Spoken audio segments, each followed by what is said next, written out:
नमस्कार मंडळी, स्वागत आहे तुमचं मराठी एक्सप्रेस आपल्या लोकप्रिय चॅनलमध्ये। मंडळी, शरद पवार आणि अजित पवार, पवार विरुद्ध पवार हा सामना आपण लोकसभेमध्ये पाहिला। त्या सामन्यात पवार जे शरद पवार आहेत यांनी मोठ्या प्रमाणावर बाजी मारली। 10 पैकी तब्बल 8 जागा त्यांनी निवडून आल्या, 1 जागा अत्यंत कमी मतांनी त्यांची पराभूत झाली आणि अशात आता विधानसभेचं वारं हे व्हायला सुरुवात झाली आहे। तर मंडळी, राज्यामध्ये आता विधानसभेच्या निवडणुका या दृष्टिक्षेपात आहे।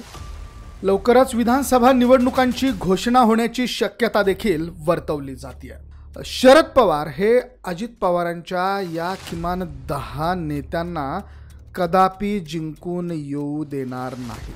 कोण आहेत ते 10 नेते जे शरद पवारांच्या खेळीपुढे या 2024च्या विधानसभा निवडणुकीत गपगार होतील? बघूयात आजच्या व्हिडिओमधनं। चला तर सुरुवात करूयात। सगळ्यात अगोदर आहेत खुद्द अजित पवार।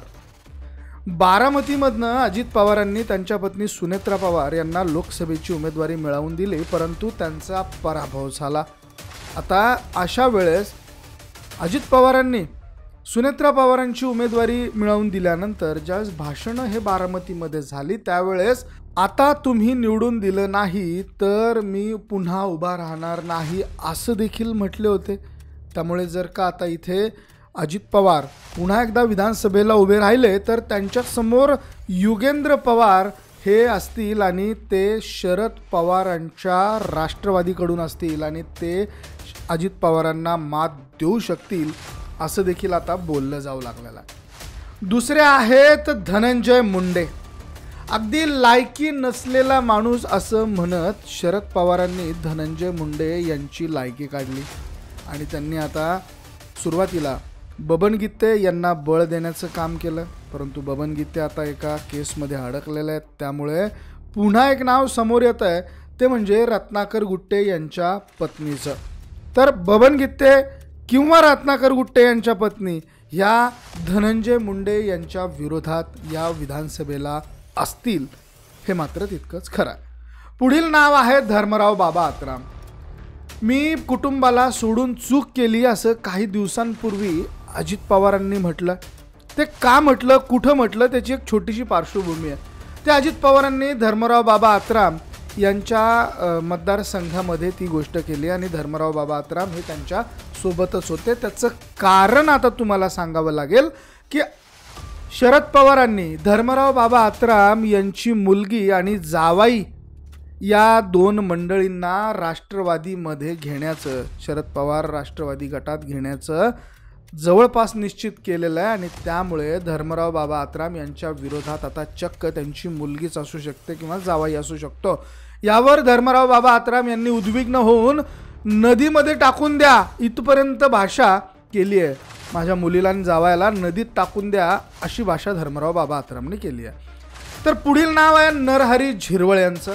आता नरहरी झिरवळ यांच्या विरोधात त्यांच्या मुलालाच शरद पवार हे मैदानात उतरवणार असं आता जवळपास निश्चित झालं आहे। त्यानंतरचं पुढचं नाव आहे ते म्हणजे छगन भुजबळ यांचं।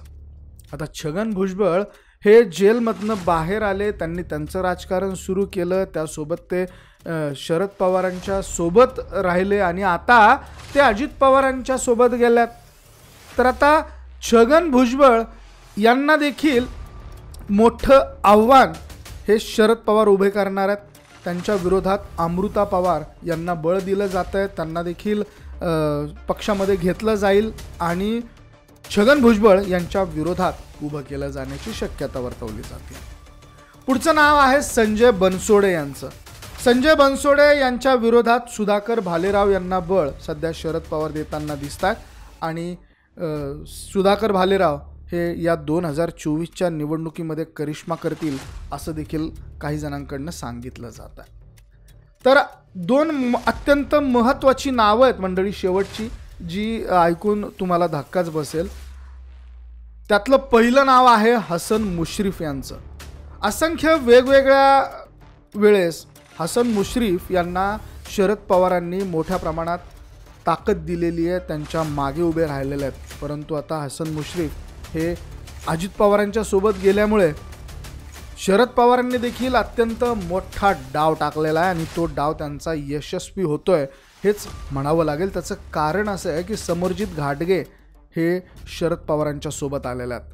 त्यामुळे समरजित घाटगे हे 2024चे शरद पवारांचे उमेदवार फिक्स झालेले आहेत आणि आता हसन मुश्रीफ यांना तयारी करण्यासाठी देखील प्रचंड मोठा वेळ मिळालेला आहे. परंतु समरजित घाटगे काय काय करू शकतात हे शरद पवारांना माहिती आहे आणि समरजित घाटगे हे यावेळेस हसन मुश्रीफ यांची जागा धोक्यात आणणार हे शरद पवारांनी ओळखल्याचं दिसतं आहे. तर पुढचं नाव आहे दिलीप वळसे पाटील यांचं. दिलीप वळसे पाटील हे देखील शरद पवारांचे अत्यंत विश्वासू होते, परंतु ते देखील अजित पवारांच्या सोबत गेल्यात आणि त्यामुळे दिलीप वळसे पाटलांच्या विरोधात देखील आता शरद पवार एक तगडा उमेदवार देणार हे ठरलेलं आहे. पुढचं नाव आहे आदिती तटकरे यांचं. आदिती तटकरे या विधानसभा सदस्य आहेत आणि त्यांचे वडील हे आता लोकसभा सदस्य झालेले आहेत.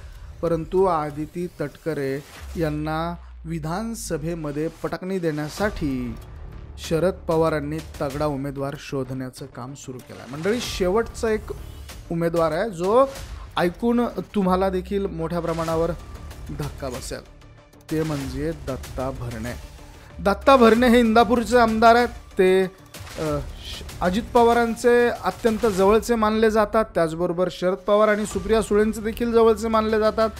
परंतु ते आता अजित पवारांच्या सोबत गेल्याने हर्षवर्धन पाटील यांची मात्र मोठी गोची या मतदारसंघात झालेली आहे. कारण हर्षवर्धन पाटील यांनी भाजपमध्ये प्रवेश केलेला होता आणि भाजपकडनं त्यांना तिकीट मिळेल हे जवळपास निश्चित होतं. परंतु ज्याच्या एक्झिस्टिंग जागा आहेत किंवा जो ज्या जागेवर जिंकून आलेला आहे त्यालाच जागा मिळतील असं अजित पवारांनी म्हटलं होतं. त्या रूलनुसार ही जागा दत्ता भरणे यांच्या पारड्यात पडेल आणि मग जे युतीमध्ये असलेले हर्षवर्धन पाटील आहेत त्यांची मात्र या जागेसाठी गोची होणार आहे. आणि म्हणून आता हर्षवर्धन पाटील यांनी शरद पवारांच्या भेटीगाठी सुरू केलेल्या आहेत. ते शरद पवारांना भेटलेले आहेत आणि आता हर्षवर्धन पाटील हे इंदापुरातनं शरद पवारांच्या राष्ट्रवादीकडून लढू शकतात हे जवळपास निश्चित होत आहे. मंडळी, या संपूर्ण प्रकरणात हे जे 8 ते 10 लोक आहेत, नेते मंडळी आहेत, या नेते मंडळींची आता अजित पवार गटामध्ये गेल्यामुळे खैर नाही आहे. शरद पवार एक करतात, ते भाजपचे नेते राष्ट्रवादीमध्ये घेतात, परंतु अजित पवारांच्या सोबत गेलेल्या नेत्यांना ते बिलकुल घास टाकत नाही आहेत. कारण ते पूर्वाश्रमीचे त्यांनीच तयार केलेले नेते होते, त्याच्यामुळे त्यांचे बारकावे हे शरद पवारांना खूप मोठ्या प्रमाणात माहिती आहे. त्यांच्या चाव्या ह्या वेगळ्या ठिकाणी शरद पवार वापरणार हे मात्र निश्चित आहे. परंतु तुर्तास या संपूर्ण प्रकरणात तुम्हाला काय वाटतं? हे नेते मंडळी शरद पवारांची ही जी खेळी आहे किंवा अशा पद्धतीनं शरद पवार जी खेळी विधानसभेला खेळणार आहेत ती यशस्वी करून दाखवतील का? शरद पवार ज्यांच्यावरती विश्वास ठेवणार आहेत ते नेते निवडून येतील का? तुमच्या प्रतिक्रिया, तुमच्या कमेंट्स अवश्य नोंद करा. हा व्हिडिओ आवडला असेल तर शेअर जरूर करा. धन्यवाद.